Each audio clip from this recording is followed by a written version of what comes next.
شروع اللہ کا نام لے کر جو بڑا مہربان نہایت رحم والا ہے۔ ایک طلب کرنے والے نے عذاب طلب کیا جو نازل ہو کر رہے گا، یعنی کافروں پر، اور کوئی اس کو ٹال نہ سکے گا، جو بلندیوں والے اللہ کی طرف سے نازل ہوگا، جس کی طرف روح القدس اور دوسرے فرشتے چڑھتے ہیں، اس روز نازل ہوگا جس کا طول 50,000 برس ہوگا۔ تو تم کافروں کی باتوں کو حوصلے کے ساتھ برداشت کرتے رہو۔ لوگ اس دن کو دور سمجھتے ہیں، جبکہ ہماری نظر میں وہ قریب ہے۔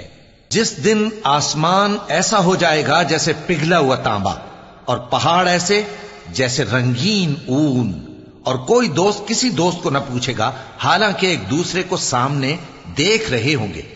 اس روز گناہگار چاہے گا کہ کسی طرح اس دن کے عذاب کے بدلے میں سب کچھ دے دے، یعنی اپنے بیٹے اور اپنی بیوی اور اپنے بھائی اور اپنا خاندان جس میں وہ رہتا تھا، اور جتنے آدمی زمین پر ہیں، غرض سب کو دے ڈالے، پھر اپنے آپ کو عذاب سے چھڑا لے۔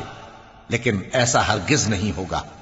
وہ بھڑکتی ہوئی آگ ہے، کھال ادھیڑ کر کلیجہ نکال لینے والی۔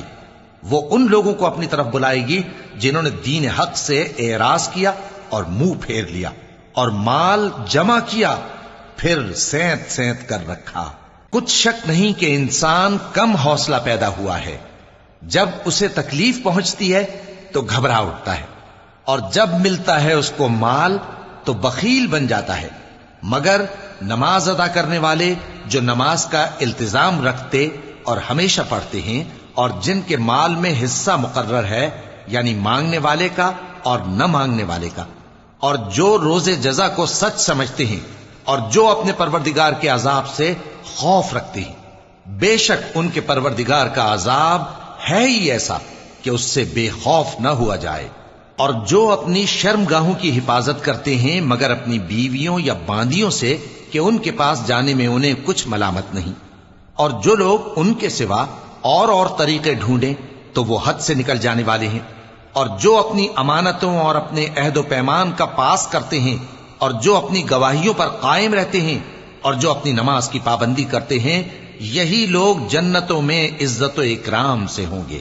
تو اے نبی، ان کافروں کو کیا ہوا ہے کہ تمہاری طرف دوڑے چلے آتے ہیں، دائیں اور بائیں سے گروہ گروہ ہو کر جمع ہوتے جاتے ہیں؟ کیا ان میں سے ہر شخص یہ امید رکھتا ہے کہ نعمت کے باغ میں داخل کیا جائے گا؟ ہرگز نہیں۔ ہم نے ان کو اس چیز سے پیدا کیا ہے جسے یہ جانتے ہیں۔ پس مشرقوں اور مغربوں کے مالک کی قسم کہ ہم طاقت رکھتے ہیں، یعنی اس بات پر کہ ان سے بہتر لوگ بدل لائیں، اور ہم عاجز نہیں ہیں۔ تو اے پیغمبر، ان کو باطل میں پڑے رہنے اور کھیل لینے دو، یہاں تک کہ جس دن کا ان سے وعدہ کیا جاتا ہے وہ ان کے سامنے آ موجود ہو۔ اس دن یہ قبروں سے نکل کر اس طرح دوڑیں گے جیسے کسی مقابلے کے نشان کی طرف دوڑے جا رہی ہوں۔ ان کی آنکھیں جھک رہی ہوں گی اور ذلت ان پر چھا رہی ہوگی۔ یہی وہ دن ہے جس کا ان سے وعدہ کیا جاتا تھا۔